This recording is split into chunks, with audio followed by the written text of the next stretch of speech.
महाराष्ट्र की राजनीति में ब्लॉकबस्टर शोले की पिक्चर शुरू है। संजय राउत के अरेस्ट होने के बाद उद्धव ठाकरे का बायां हाथ अलग हो गया है। अब बीजेपी नेता किरीट सोमैया और निर्दलीय विधायक रवि राणा की माने तो अनिल परब के गिरफ्तार होने की भी संभावनाएं हैं। अगर ऐसा होता है तो उद्धव ठाकरे की हालत शोले के ठाकुर जैसी हो जाएगी। आगे बीएमसी का चुनाव है, ऐसे में शिवसेना के ठाकुर को अपना अस्तित्व बचाने के लिए जय और वीरू की जरूरत है। संजय राउत उद्धव ठाकरे की जुबान थे, वो जो बोलते थे समझिए वो उद्धव ठाकरे बोल रहे होते थे, या इससे आगे जाकर समझिए तो उद्धव ठाकरे भी जो बोलते थे वो संजय राउत के ही शब्द हुआ करते थे। इसलिए हाल में उद्धव ठाकरे का जो इंटरव्यू हुआ उसकी खिल्ली बीजेपी ने ये कहकर उड़ाई कि सवाल भी उन्हीं का और जवाब भी उन्हीं का, ये इंटरव्यू है या तमाशा। अब अगर दापोली रिजॉर्ट से जुड़े मामले हों या अन्य आर्थिक व्यवहार में गड़बड़ियों वाला मामला, संजय राउत के बाद अनिल परब भी मुश्किल में आ सकते हैं। तो उद्धव ठाकरे की शिवसेना का क्या होगा, ये एक बहुत बड़ा सवाल है। फिर तो एकनाथ शिंदे के जाने के बाद उद्धव के पास बचे हुए दोनों बाजू भी अलग हो जाएंगे। शिवसेना की मुंबई की केबल इंडस्ट्री में मजबूत पकड़ है। केबल का धंधा अनिल परब चलाते हैं। बीएमसी से जुड़ी रणनीति वही बनाते हैं। शिवसेना से किसको कॉर्पोरेटर के चुनाव के लिए टिकट देना है, किसको नहीं, इस मामले में उद्धव ठाकरे सबसे ज्यादा उन्हीं की सुनते हैं। अनिल परब चले गए तो ये रणनीति फिर कौन बनाएगा? यानी संजय राउत के अरेस्ट होने के बाद अनिल परब भी चले गए तो जुबान भी गई और कमान भी जाएगी। उद्धव ठाकरे के पार्टी प्रमुख बनने के बाद शिवसेना में उद्धव की भूमिका पार्टी के नेता की कम सीईओ की ज्यादा बन गई थी।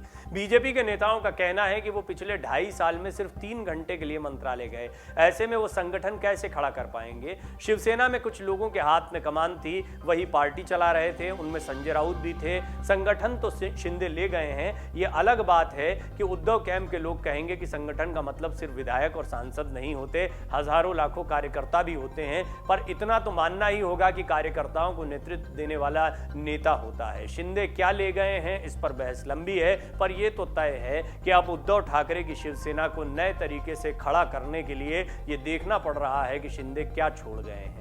एकनाथ शिंदे के पास जो था, जितना था, संगठन उन्हीं के हाथ था। न सिर्फ ठाणे बल्कि महाराष्ट्र के ग्रामीण इलाकों में संगठन पर पकड़ रखने वाले एक वही थे। अब बचता है मुंबई का आखिरी किला।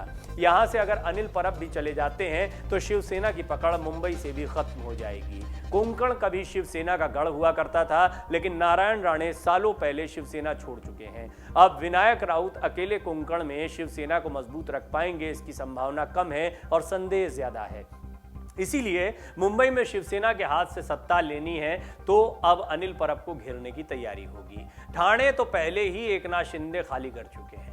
अब उद्धव ठाकरे के तर्कश में जो तीर बचे खुचे हैं उनमें अनिल देसाई, मिलिंद नार्वेकर, अरविंद सावंत, सुभाष देसाई, चंद्रकांत खरे, विनायक राउत, सचिन अहीर जैसे लोग शामिल हैं। अनिल देसाई अनिल परब की जगह इसलिए नहीं ले सकते क्योंकि वो एक शिवसेना का सौम्य चेहरा है जो कि शिवसेना की परिपाटी से बिल्कुल अलग दिखाई पड़ता है। शिवसेना की राजनीति चौक चौराहों गली मोहल्लों की राजनीति है। वो शिवसेना की कानूनी लड़ाई में इस वक्त बहुत काम आ सकते हैं, लेकिन निचले तबकों से संवाद का स्किल उनमें नहीं है।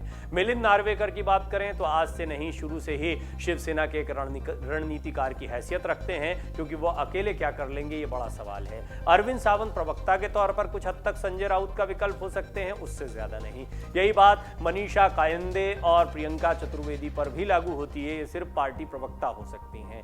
राउत की तरह रणनीतिकार के तौर पर इनका दर्जा नहीं है। सुभाष देसाई, चंद्रकांत खैरे, विनायक राउत आजमाए जा चुके लोग हैं, इनकी भी कुछ लिमिटेशंस हैं। चंद्रकांत खैरे का प्रभाव औरंगाबाद तक सीमित है और विनायक राउत का कोंकण तक। राज्य भर में थोड़ी बहुत पकड़ अगर किसी की थी तो वो एकनाथ शिंदे ही थे।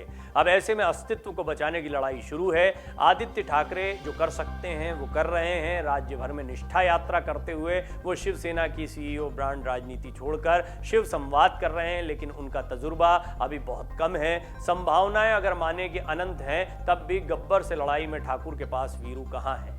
हालांकि यहाँ पर यह देखना होगा कि ये फिल्मी कहानी के किरदार जरूर पिरो दिए गए हैं, कहानी कुछ कुछ वैसी दिखाई देती है और गब्बर बहुत सारे हैं अगर उद्धव ठाकरे की दृष्टि से देखा जाए तो, क्योंकि अब वो विपक्ष में हैं, वो इमोशनल कार्ड भी खेल रहे हैं, वो एक तरीके से बहुत परेशान भी दिखाई दे रहे हैं, हमदर्दी हासिल करना चाहते हैं। सचिन अय्यर आदित्य ठाकरे को वर्ली की विधानसभा की सीट तो जितवा सकते हैं, लेकिन सवाल पूरे महाराष्ट्र का नहीं भी है तो कम से कम मुंबई का गढ़ बचाने का तो है।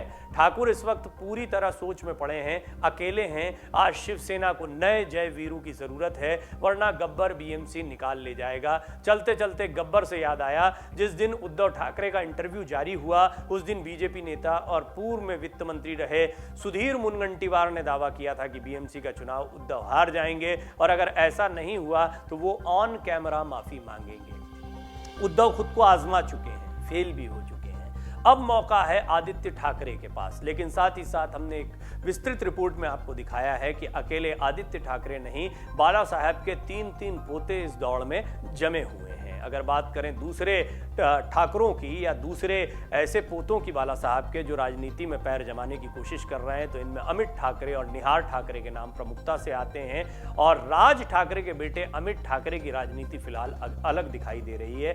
आदित्य ठाकरे के सामने पिता के समान ही बड़ी चुनौतियां हैं। उद्धव ठाकरे हाशिए पर आ चुके हैं और अब उनके ऐसा लग रहा है जय वीरू भी जाते दिखाई दे रहे हैं। डाउनलोड करें अमर उजाला ऐप और पाएं खबरें लगातार। अगर आप ये वीडियो YouTube पर देख रहे हैं तो हमारे चैनल को सब्सक्राइब करें और बेल आइकन को दबाना ना भूलें। अगर आप Facebook पर ये वीडियो देख रहे हैं तो हमारे पेज को लाइक करें।